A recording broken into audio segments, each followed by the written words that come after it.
Starting off with Rugare Gomo. He's a high-performance life and business coach and author of Dreams. And I have his book here, so you can go ahead and buy that. It was probably my best read that I had last year. Rugare is also a former client of mine, so I knew him before I had him on the podcast. In fact, all the guests I've had so far, I've known them in my real life. What I learned from Rugare is his whole mission, which is about forging your own path. My fitness story starts with there's no fitness. I'd be one of those people who would be like, yeah, I'm going to go to a gym. Yeah, I need to exercise. Oh, it's good for my health. And I've spent over 2 decades saying that. So the reality is, if somebody is saying that for 2 decades, it's not something that's serious. It's just like daydreaming. I was actually wasting people's time even sharing what I wanted to do with my fitness because I had no intention of fulfilling on that. Because what I came to realize was that I really didn't care about fitness connected to my health. So we normally associate fitness to health. You know, we should exercise to be healthy. But how I'd say it to myself would be like, I need to get fit at some stage. But in reality, I'm like, nah, I've got time to be fit. But it all hit a head when I started writing my book, because what I'm passionate about is sharing my mission and my passion. And, you know, my mission is to inspire and empower all people to dream, forge their own path, and be the leaders in their life. And what that means to me is creating that space where I can live a life that I'm fulfilled, I have the flexibility to do what I want and when I want. And I think what's important with that is not going out there to achieve things just for the sake of it, but rather doing the things because I'm passionate about it, because I feel that I want to do it. This pull that comes to me, or calling me rather, and experiencing what life has to offer.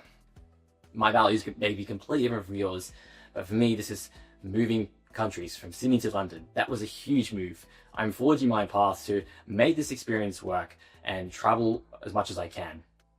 Being on the other side of the world, this has been a huge year that I've had. It's been a year now since I've been in London, and it's been an exciting journey so far.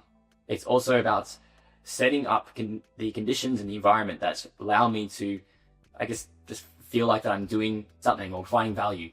So whether it's working with clients for personal training, I love helping people reach their health and fitness goals. Just a quick announcement before we return to the podcast. If you're enjoying this episode of Midweek Motivation, you may be interested in checking out the Midweek Motivation newsletter, where every week I'll share with you a useful lesson on resilience, mindset, or fitness, or health in general, straight to your inbox. You also receive a free workout of the week, useful resources, and the latest videos that I've got up there. And just if you want to keep updated on my life, you'll find everything there. If you're interested in that, go ahead and hit the link in the description below, or go to Substack and search up Midweek Motivation. All right, let's return to the podcast. It's creating content. I like doing that. I like to try and continue to provide value that's not, I'm not there physically, even through online coaching, or I guess through the video formats where you're listening to me and getting inspired or learning things about health and fitness. That is like what gives me purpose and drive. Shannon Michaels from episode 2, who is the founder of the Calitrix brand. And what I learned from him was how you can balance different fitness modalities. To be able to master those bodyweight movements is, I think, really important for just longevity and overall strength. It definitely builds the body in a different way, in the sense that, like, you know, lifting weights, you're really isolating on one muscle. And so that one muscle is going to get really aesthetic and jacked and more full. But then when you go to try to test your body's limits, you realize that, oh, like my bicep's strong, but the connective tissue here isn't what I need it to be to execute this skill, or the tricep isn't as developed because I didn't spend enough specific time on the tricep with weights. Whereas when you're doing calisthenics, it's hitting almost everything. Like when I was working on planche, people would say, oh, what muscles are you activating? And I would say, like, everything except for the back of my ear. Like, there isn't a muscle in the body that's not being engaged in a lot of these positions. And so you get that overall development, and it increases your stability through everything else that you then execute. Like, I feel like my deadlift, my strength in my back is just stupid.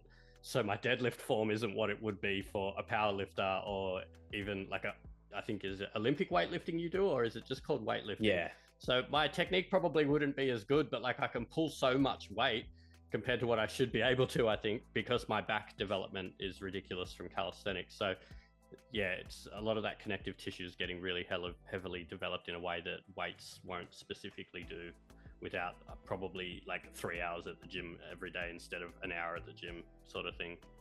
I was really inspired by all the different fitness interests he had and how he kind of balanced them all. Maybe not all at the same time, but how he can translate different areas from fitness to another. For example, being a calisthenic athlete, you don't see them lifting heavy weights.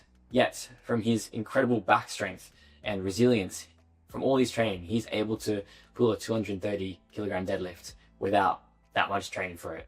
How does this transfer to my life is that this year I have a bit of a side quest where I'm doing 12 fitness challenges in 12 months while still doing Olympic weightlifting.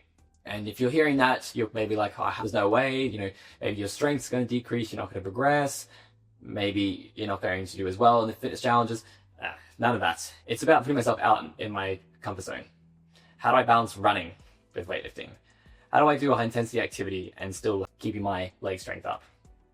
So I'm as a coach and as an athlete, I am learning to balance programming, how I can make sure I'm doing enough stimulus to still not impact the gains from Olympic weightlifting, and how the mindset and how the work that I'm putting into weightlifting, how that transfers into other areas in my fitness journey. So whether it's through the CrossFit, through the running and all that.